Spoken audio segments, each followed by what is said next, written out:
Hi everybody, welcome to class with Professor Mead, your reluctant YouTube professor. Today we're going to talk about research approaches and data collection methods. This is going to cover a lot of information today, so let's get started. So we're going to talk about the different methods you can use to collect data, and then we're going to talk a little bit about experimental designs and how these different methods might be subsumed into another design. Specifically, we're going to talk about it in relationship to experimental designs. So a research approach, right, or an approach to the way in which you want to collect your data can take on a variety of forms, right?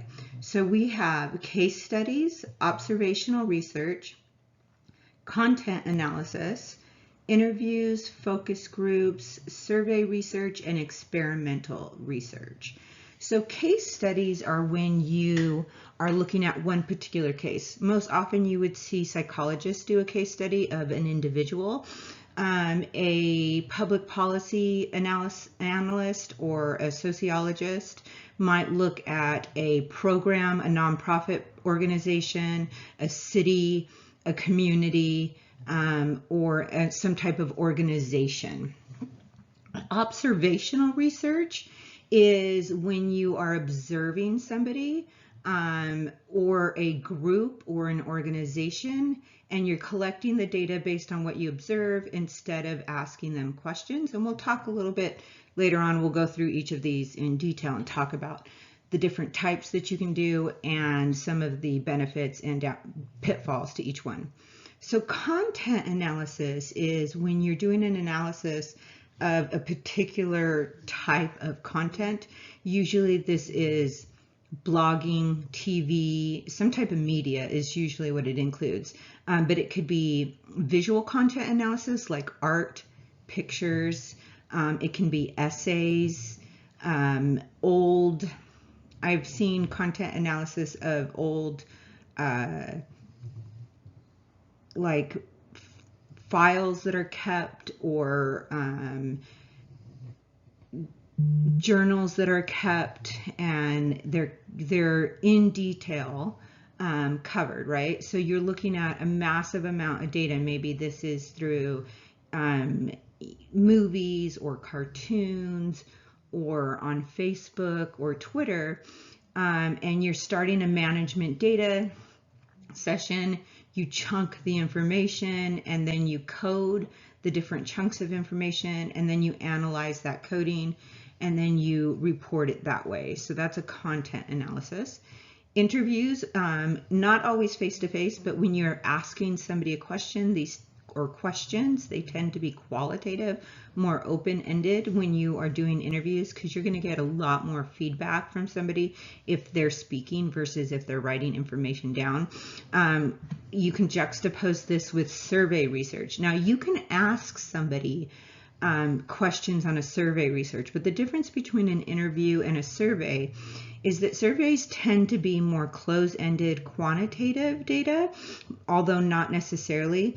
But your data collection instrument is already pre-written for you, and there's not a lot of flexibility in it, and it's already written down, and you're asking somebody questions, but they could actually take it from you and answer the questions themselves.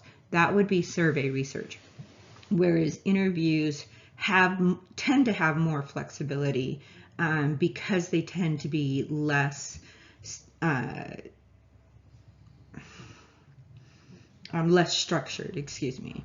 Focus groups are when you collect groups of people and you want to do research, for example, on how they feel about a particular vehicle. So you invite 6 to 10 people to a table to talk about how they feel about that vehicle, and then you keep repeating that process of interviews or focus groups with 6 to 10 people at a time until you start to see the same themes emerge over and over again. So focus groups, you're not going to do one, but you can end up doing 5, 7, 10, 12 focus groups. And then experimental research is really what we think about when we think about research. When somebody says research, that is, It's actually a design or a way for going about doing research that tends to have a lot of internal validity. So it's often what they do in, when they do medical research, when you think about, them doing research with mice or animals, that tends to be experimental research. Or if you are doing research where you are, I don't know, I can't think of another one.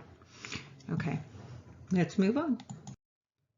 So case studies, let's talk a little bit about case studies. So earlier I was telling you that psychologists tend to do case studies.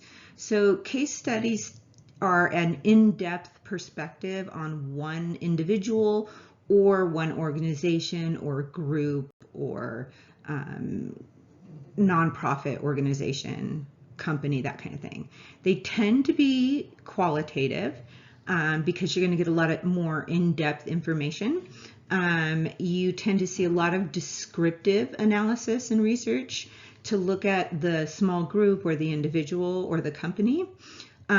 You cannot generally generalize from a single case study. So what that means is I can do an in-depth case study of an individual as a psychologist, but that doesn't mean that I can take what I learned from that individual and generalize that to other people who are similar to them in their statistical profile. Meaning I can do a case study of one Hispanic female who lives in California, but then I cannot generalize what I learned to all Hispanic females who live in California. It does tend to be really useful for generating hypotheses. So much like exploratory research, it is a kind of a form of exploratory research where you're getting a lot of in-depth information, but it's not going to allow you to generalize, and it doesn't generally allow you to test your hypothesis.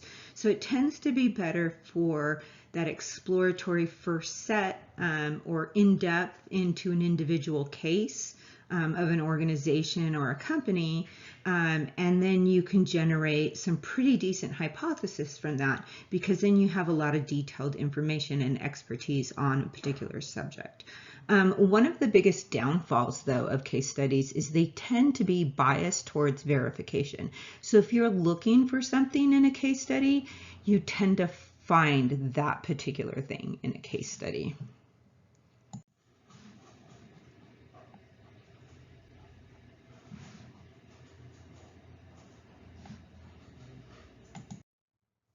Okay, so another type of way in which you can collect data is what we would call observational research. And again, observational research can be qualitative or quantitative. And so there are essentially two different types of observational research. There is obtrusive observational research or unobtrusive. So obtrusive, overt, or participant observation. You are watching a group of people, a person, an organization, and they know that you're watching. So the advantage is that you do tend to get the actual behavior from people because they will still kind of act the way that they normally do.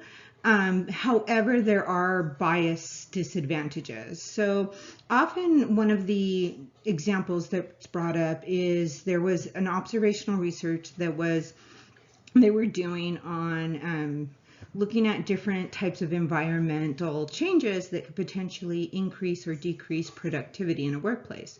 So they went into a business, into a factory style business, and they told the employees that they were going to be watching them and their productivity, and they turned up the lights. And when they turned up the lights, productivity went up. So they went back in and they turned down the lights. When they went back in and turned down the lights, productivity went up.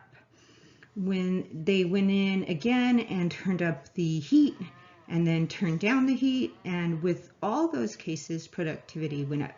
What they found was that productivity wasn't going up because of the environmental changes such as the temperature or the lighting. It was because people knew they were being watched, right? So if you think about it, you will try to modify, especially like your work behavior, when you know you're being watched. one of the reasons why we would do what we call unobtrusive research or observation, and that's when people don't know that they're actually being watched. So it minimizes a lot of that bias, but often people are concerned about ethics and is it appropriate to watch people without them knowing it. So whenever you collect any type of research, you can, or data or information with whatever method that you're using, you can do it in a very structured way or a very unstructured way. So structured would be, checklists, counting, timed, right? So you might be timing somebody, you might be marking off checklists, you have exactly what you're looking for, you're coding in a particular way, everybody's coding the same way. Semi-structured is when you have general guidelines. So, in general, you're looking for aggressive behavior or polite behavior, but you're not looking for specific types of aggressive behavior or even specific types of polite behavior. So that's semi-structured. So you might be taking more, you're definitely taking more notes. You know what in general you're looking for, and it's kind of the in-between qualitative and quantitative. So often when you are taking quantitative data down, it's going to be highly structured, whereas when you're taking qualitative data in, you might be more semi-structured or unstructured, also called postmodern. So in observational research, postmodern or unstructured observations, you're going to be recording absolutely everything. Think about everything you see, you hear, you smell, everything people are saying, right? So trying to record all of that information tends to be pretty overwhelming and quite messy. So it's easy to walk in and say, okay, I'm going to do unstructured, because then you're not really doing any pre-work to create your checklist or your data collection instruments. You don't even have general guidelines. You don't really know what you're looking for. But then once you try to record it, it's overwhelming. And then once you have, it's a lot of information, it's all over the place, and it takes much more time to code it, to organize the concepts, and to weed through all of the data. Content analysis, and this is one that has grown in favor with technology, I think. And it's basically a systematic analysis of content of some sort, right? So rather than looking at the structure of communication, you're more likely to look for particular words within the communication. Oftentimes we are doing content analysis with movies, or at least 20 years ago, is most often going to be movies, cartoons, stories, that kind of thing. Today it tends to be a lot of vlogs, videos. So if you were interested in cartoons or videos or social media, content analysis is where you are likely to head. So content analysis is unfortunately quite time consuming and can be quite tedious, especially if you're doing it by hand. There are programs out there to do content analysis, but they still don't meet the criteria of what an actual person can do. So they can pick out particular words for you, and that's content analysis, and that helps you along the way. But doing the deciphering and recoding and theming of those words or that text, all of that data, still has to be done by hand by a human being.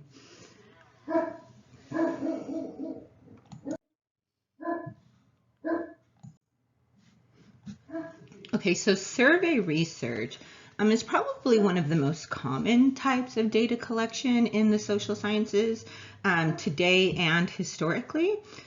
So the key with survey research is that it is actually a written down, at least structured or semi-structured type of formal data collection instrument. You're not going to just go and do an interview with somebody and then ask them questions that you're thinking of at the time of the interview. You are generally going to have a set of questions ready, whether they're open-ended or closed-ended. and the person can take the survey themselves, or you can ask them the questions and fill in the answers themselves. Both of those would be considered survey research. Even if you're asking them the questions, it's not necessarily considered an interview.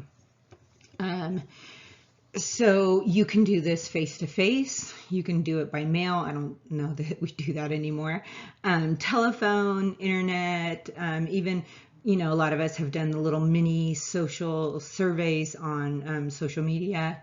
One of the biggest things that you have to be concerned with when you're doing surveys is the question format and length. Anytime that a survey becomes even a little bit too long, people don't want to take the survey. Now, if you write a survey and you need it to be longer, because most of the time we actually want to get as much information or data as we can from each participant. So for the person doing the research, longer is better. But for trying to get people to take the survey, shorter is better. So you're always in kind of a catch-22 there, right? Where you're trying to get as much information as possible, but you're also trying to not scare them away from taking the survey altogether. And so one of the reasons why people will often ask survey questions instead of handing it to somebody is because they're willing to answer more questions if it's verbal. And if they have to write down open-ended answers, people will often only give you 2 to 3 word answers. Whereas if they speak it to you, if they're verbally giving you the answer, they will give you 2 to 3 paragraphs for that same question. So some of the survey issues that you encounter is you can have, you know, respondent attitudes. So they can already have made a preconceived decision and they're trying to answer the questions by giving you what you want, or by purposefully misleading the, you know, messing with the data by not giving correct answers. You can get people to get offended and walk away from the survey because of the nature of the questions. Oftentimes we're asking questions that people might consider personal. So things like demographic questions, your age, how much income you make. If you put them at the beginning, people often say, no, thank you, I don't want to answer those questions. But if they've already answered 10 or 20 questions and then you ask them their age and how much money they make, they're actually more likely to give you the answers. Well, what if you're asking questions that are very personal? What if you're asking them about their sexuality, about their sexual health? What if you're asking them about their finances and financial health, right? So the nature of the questions can actually turn people off and make it more difficult to get answers. There is a cost associated with it, getting people either to go out in the field and collect the data or trying to send as many as possible out. So if you email a survey out, your response rate is like 1 in 30. But if you ask people on the street, it's more like 1 in 3. So just, the cost of having somebody just stand there and ask every single one of those questions is considerably more, but the response rate is much better. And then it does need a considerable amount of testing so that we can ensure that it has what we call internal validity, meaning that you're actually asking questions that will help you test the hypothesis that you want to test. So you're actually asking questions that are connected to your variables in such a way that you are actually getting answers that are qualitatively needed in order to conduct real research. So I'm going to say this term again, right? Junk in, junk out. So if you create a survey that does not correlate specifically to the variables or isn't testing those variables properly, you're not going to get data that is going to help you test your hypothesis or answer a question.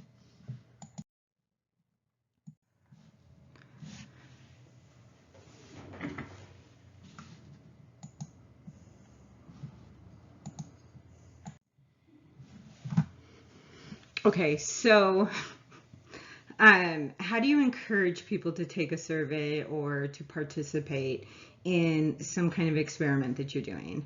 A lot of times it has to do with confidentiality, full disclosure, and incentives. So confidentiality means that whatever is said between the participant and the researcher is going to be kept confidential to the research process itself.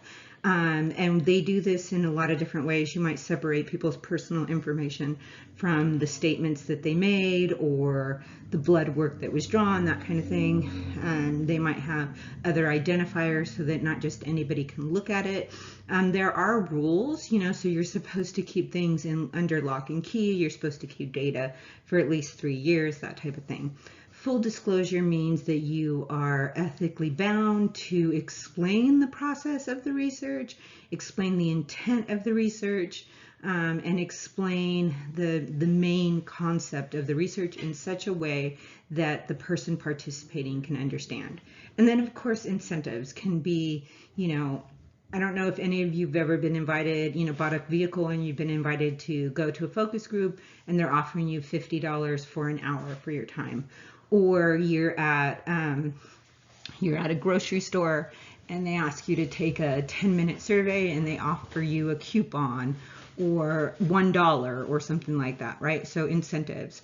Oftentimes people in college, when they're doing research and we don't have a lot of funding, right? Zero funding for incentives or for our research, we might do things like offer people candy, and that's usually enough, right? Or a kind word, or doing it in person, or hey, can you help me out? When you have to do research and do these classes, I'll make sure to say yes to you as well. So those are different kinds of incentives. And then the last one is the pretest. So pretests are, essentially testing. So you test the data collection instrument or the way in which you're collecting your methods to make sure that it is valid. You're asking questions appropriately. It makes sense, that type of thing. Okay, so the question that you would want to stop and think about here, what did you learn? What is content analysis? What's the difference between a survey and an interview? Can you do an interview style survey? What is a focus group? And what are case studies?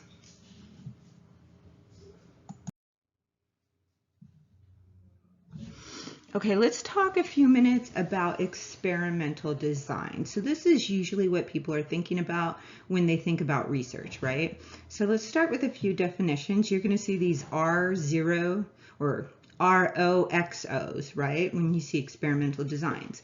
So the R stands for random assignment. It means that the group, the people or the subjects within the groups that are going to be participating, they were assigned randomly. They were not chosen for specific characteristics, right? So you're not choosing all the black mice to be in one group and all the white mice to be in another. You're randomly assigning. And what this does is it means that all of those external variables that you would have to control for otherwise are likely to be spread out pretty evenly among the 2 or 3 or 4 groups, which means that you have fairly equivalent level of variables, right? You don't want an entire family in one group and another entire family in another group, right? You would want to disperse those people so that they don't have other extenuating circumstances or variables that are going to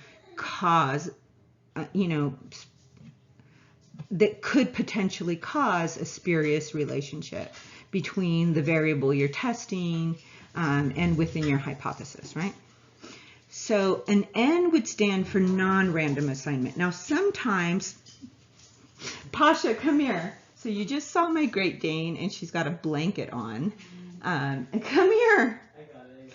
You got her blanket? She just walked behind the camera. So non-random design means that you're specifically looking for a characteristic to put somebody in a particular group. And sometimes you need to do this. So maybe I want to test whether people the difference of health before and after somebody has fallen. And I'm looking at people who live in senior care centers versus live in their own home. So it's possible that you can have, in your population 300 people, but only 20 people who've actually fallen. So you might specifically pool those people who've fallen so that you can have groups that are of the same size. Because if you chose randomly, you would probably only have 10% less of people who are falling, and you need more than that, right? So sometimes you need to do a non-random design.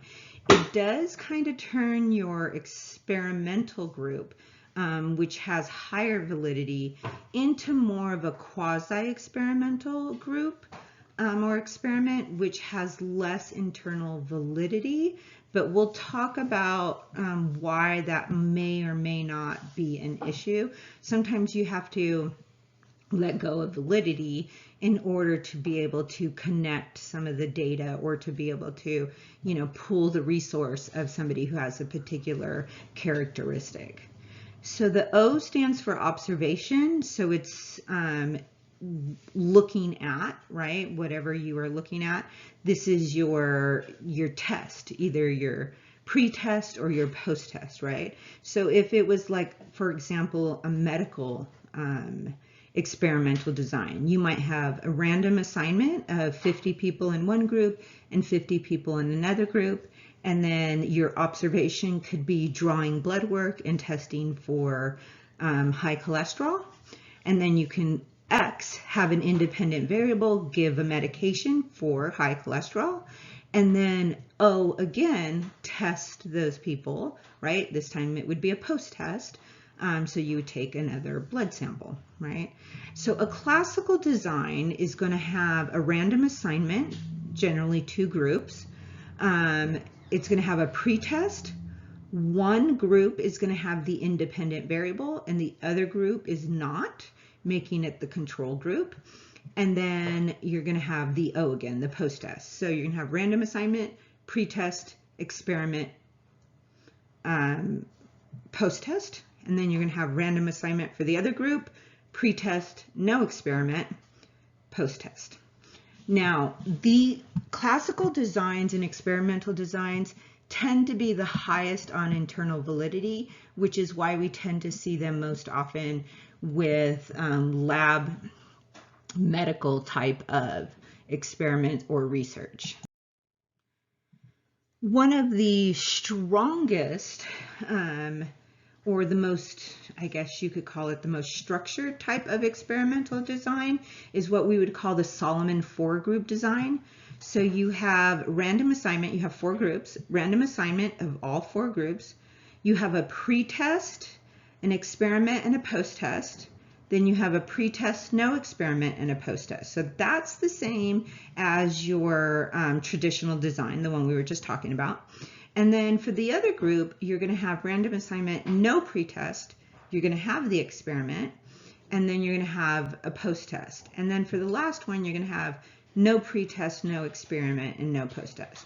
And the reason why you're doing this is because your next 2 groups, so generally your traditional, ROXO design with 2 groups, one being a control group, is testing for that experiment, that drug, or, to see if the drug's going to have an impact.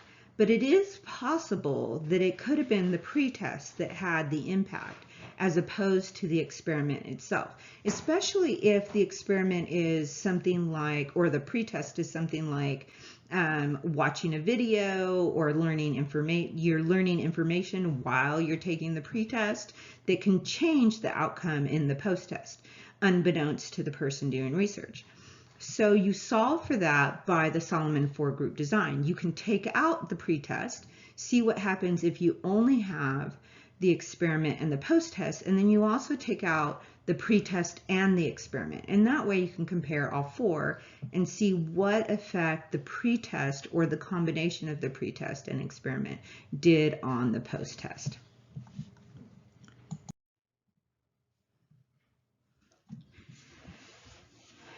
So Say for example, you don't have the option of either random assignment or you don't have the option of doing a pretest. Sometimes people might do, they might select a group, either random or non-random. So you see this here, right?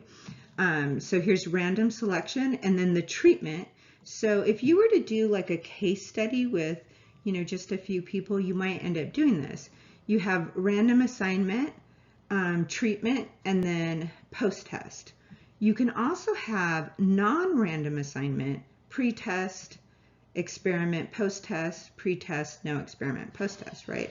So sometimes we cannot do a random assignment. It's not possible. If you're working with a nonprofit organization or a school and you're testing out maybe 2 different classrooms, and if a certain teaching methodology works and how effective it is, you don't get to randomize the students. They're in the class that they're already in, right? So if you want to do this research, you have to take a hit on your internal validity by making sure, by accepting the situation as it is, which is non-random assignment, and continuing on with the test.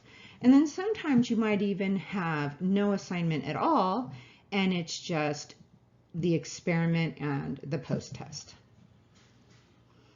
You do gather information, but again, it does cause some issues with internal and external validity and your ability to generalize.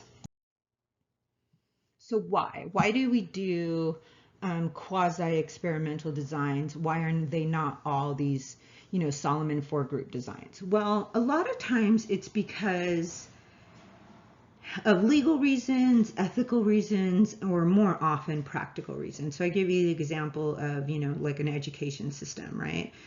So say, for example, you're offering some kind of writing skill assessment to help students get into college who go to an at-risk high school. You cannot randomly assign and choose students who would get this. It would be considered unethical and also impractical, because you might be pulling students to do this who don't want to even attend college. So most likely in that situation, you're going to take any student who wants to be in the program, and you're going to do potentially the experiment and just a post-test, or you can do a pre-test experiment and a post-test.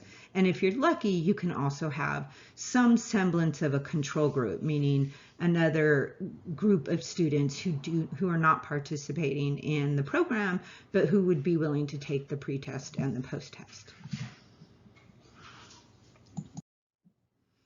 Okay, so what are some of the questions that we should be able to answer fairly fluidly now? What's the difference between qualitative and quantitative research? When you combine qualitative and quantitative research methods, what is this called?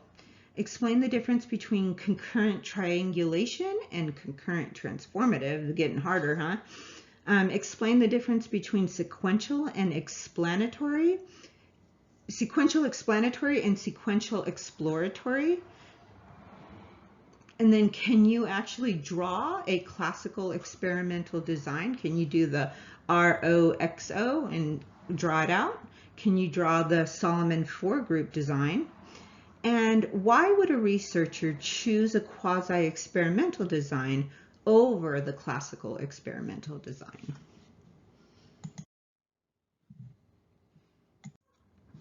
Okay, so I wasn't kidding, this is a long video. We've got 2 more slides. Let's try to get through them. So interviews and focus groups. So again, they can be structured, semi-structured, or unstructured. What's the other name for unstructured? Postmodern, right? So structured interviews, you're going to have predetermined set of questions. You often have sub-questions. So if somebody answers in a specific way, it's going to lead you down a different path with additional questions. And there tends to be no flexibility. So the benefit of that is that you already know what you're going to ask. The data is going to be very structured, and it's going to be very manageable when you get it in. But when you're out in the field, if you see something that you want to know about, you don't have the flexibility to change the type of questions or the information that you're gathering once you're out in the field based on what you're learning while you're out in the field. Semi-structured, you tend to have, instead of concrete questions and answers, you'd have more questions with guidelines, and then you might still have sub-questions, but you're going to have a lot more flexibility and ability. So you might have more open-ended questions, or you might be able to add in there an additional 1 or 2 questions or sub-questions if you see it in the field. And then postmodern or unstructured is the most flexible. And so when you get out into the field, it allows you a lot of fluidity and allows you to change questions and directions while you're already out in the field, because you're going out there with basically just guidelines. You're looking for a specific topic. You might be knowing you're going to do observation on just men or just women or people in line or something to that effect. But if you see something that is of interest that you didn't know existed before, you very potentially could then go down that path, right? Because you have that flexibility. That does unfortunately make it much more difficult when you come back into the lab and you need to compile that data, because then you're going to have a hot mess of data that you have to deal with, group, theme, and analyze. So interviews. So some of the benefits of interviews is that they tend to, not take too much time. They're not overly expensive, and you can get kind of both quality and quantity from them.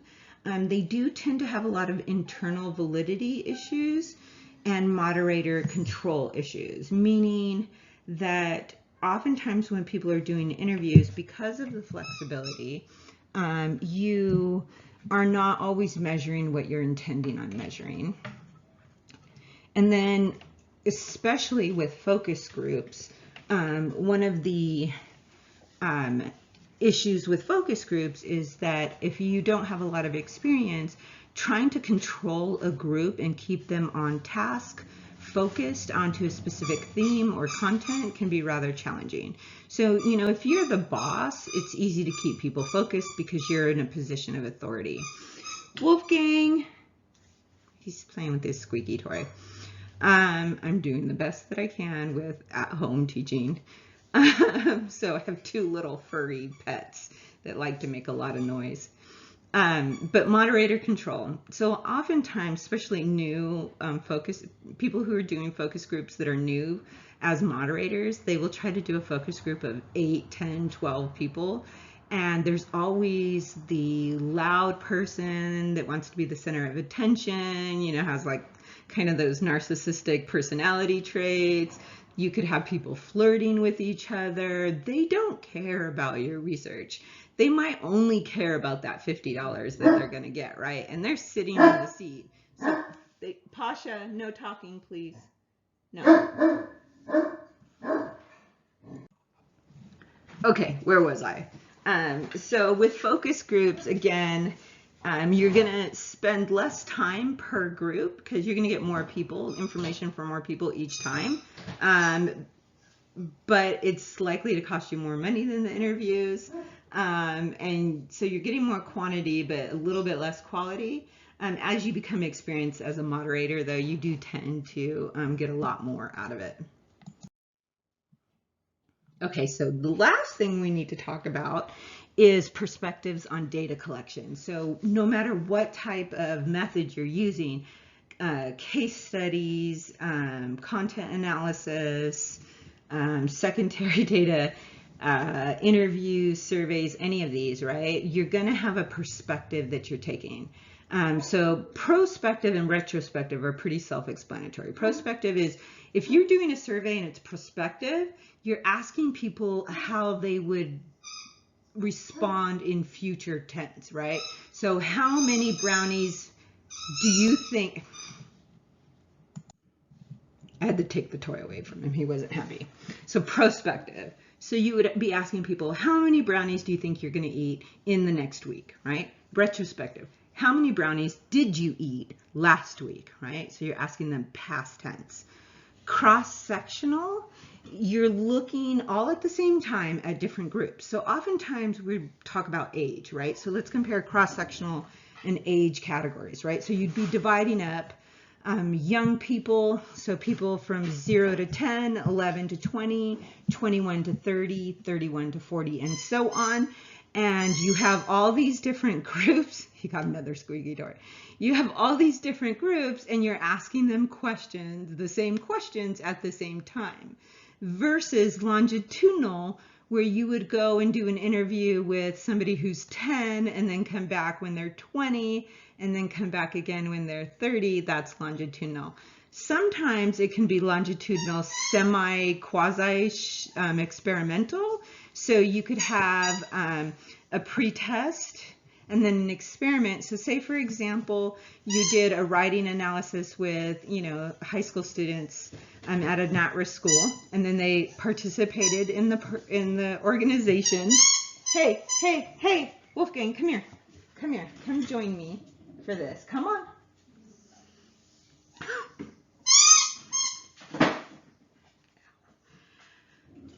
Where was I? Longitudinal. So you can have a quasi-experimental longitudinal design where you would do something. This is Wolfgang. He's the one causing some of the drama. And so you would have them do the program, right? And then a month out after they graduated, you would do an interview with them to see where they are in their college career. And then you would do it again 1 year out, 2 years out, 3 years out, 5 years out. And that could be considered quasi-experimental and longitudinal at the same time. So I hope this helps, and I hope it wasn't too bad of a lecture today. Quite the busy day for me. Have a nice day. See you soon. Oh, next time we're going to talk about validity and reliability.